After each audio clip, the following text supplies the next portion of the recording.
Thom Hartmann here on the news. You need to know this. Today, the politically irrelevant old-timers Alan Simpson and Erskine Bowles will put out a new deficit reduction plan. The pair served on President Obama's Fiscal Commission in 2010 and presented a plan to avoid the so-called fiscal cliff, a plan that was so focused on austerity that 350 economists co-wrote and published a letter rejecting it. But Simpson-Bowles are at it again. According to the Wall Street Journal, a new plan will aim to reduce the deficit by $2.4 trillion over 10 years and include $600 billion in cuts to programs like Medicare and Medicaid. That's $200 billion more in cuts than Obama said he's willing to accept in any plan. When Simpson-Bowles released their original plan, the AFL-CIO said, quote, "There's nothing fair and balanced about the Simpson-Bowles budget plan, and that it would ultimately increase unemployment, cut Social Security, tax workers' health benefits, and scapegoat federal employees while giving more tax breaks for sending jobs overseas." End quote. If this new plan is just a carbon copy of the first, it's exactly the opposite of what we need to do to fix our economy and grow the middle class. President Obama acknowledged this during his State of the Union speech, saying, "We can't cut our way to prosperity." And he's exactly right, because no nation in the history of the world ever has. And we shouldn't even worry about deficits when our economy is still struggling. We need to stop the Republican austerity. Call Congress today and tell them to reject the Simpson-Bowles deficit reduction plan. In screwed news, about 160 million people in our country feel the pain of smaller paychecks and rising costs, so they notice when gas prices tick up a few cents at the pump. Those prices have gone up for 33 days straight.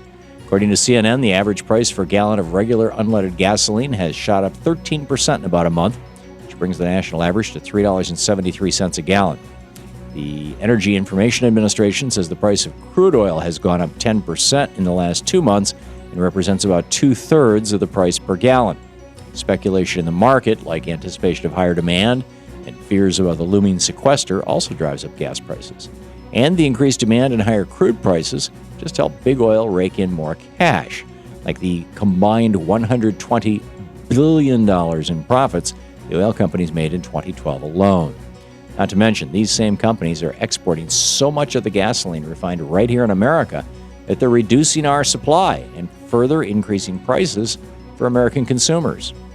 So, why are we still subsidizing big oil? It's time to make big oil pay for making billions off our commons. Not only should they pay for extracting our oil on our land, but we should charge them for the externalized costs of fossil fuels, like pollution and illness, costs that they've passed down to consumers for years. Even better, let's invest in green energy and just say no to big oil once and for all. In the best of the rest of the news, in the first congressional race since Newtown, an NRA A rating backfire on a potential candidate.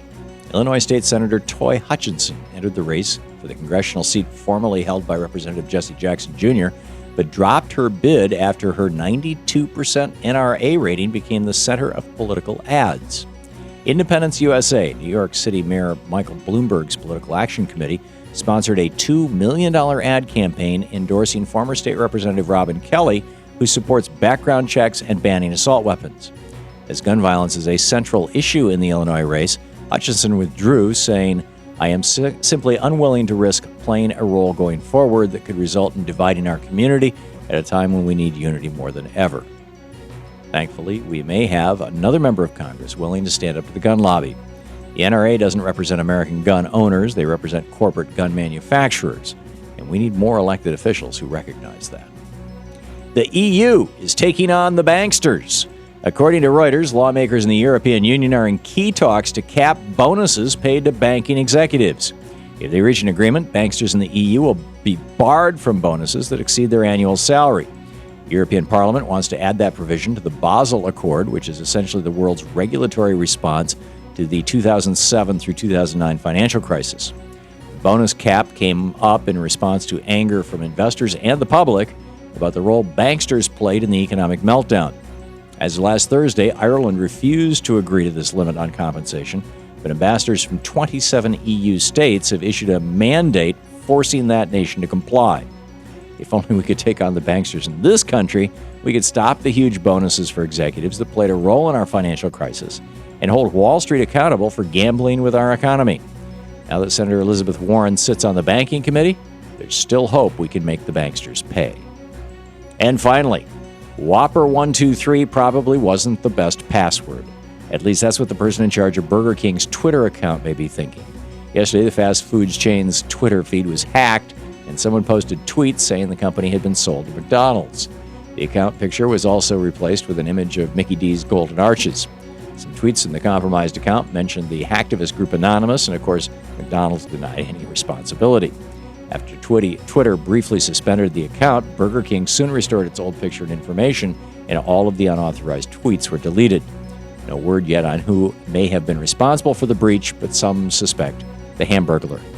And that's the way it is today, Tuesday, February 19th, 2013. I'm Thom Hartmann on the news.